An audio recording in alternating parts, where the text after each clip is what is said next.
ഹുസൂൾ ജില്ലക്കാരനായ വലിയൊരു ഗായകനായിരുന്നല്ലോ കലാമണ്ഡലം ഹൈദരാലി. കലാമണ്ഡലത്തിൽ ചേർന്ന് അദ്ദേഹം കഥകളി സംഗീതം പഠിച്ചു. കഥകളി ഹിന്ദുക്കളുടെ, പ്രത്യേകിച്ച് സവർണ ഹിന്ദുക്കളുടെ കലയാണെന്ന് കരുതിയ ചില യാഥാസ്ഥികർ അദ്ദേഹത്തെ വിലക്കാൻ നോക്കി. കഥകളി ക്ഷേത്രങ്ങളിലാണല്ലോ പ്രധാനമായും അവതരിപ്പിച്ചിരുന്നത്. ചില ക്ഷേത്ര കമ്മിറ്റിക്കാർ അന്യമതസ്ഥൻ എന്നാരോപിച്ച് അദ്ദേഹത്തെ അകത്ത് കയറ്റിയില്ല. ഒരിടത്ത്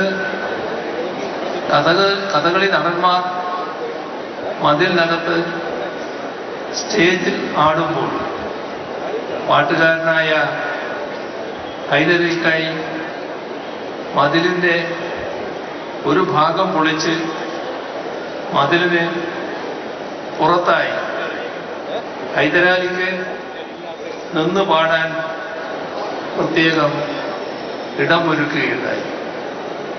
തൻ്റെ ആത്മകഥയിൽ ഇത്തരം ദുരനുഭവങ്ങൾ അദ്ദേഹം സങ്കടത്തോടെ വിവരിച്ചിട്ടുണ്ട്.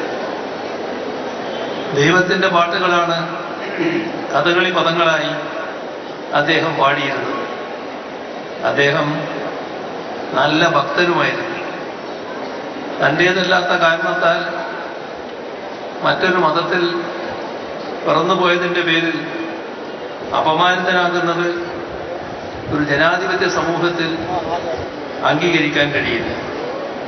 അതേസമയം നിരവധി ക്ഷേത്രങ്ങൾ സന്തോഷത്തോടെ അദ്ദേഹത്തെ പാടാൻ അകത്ത് കയറ്റിയിട്ടുമുണ്ട്.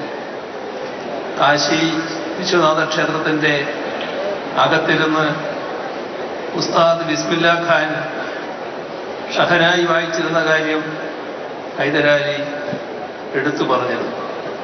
കലാകാരന്മാരെ മതത്തിൻ്റെ കണ്ണിലൂടെ കാണരുത്, കലാകാരന്മാരായി കാണുക, അതാണ് വേണ്ടത്. കലയാണ് അവരുടെ മതം എന്ന് കണക്കാക്കുക.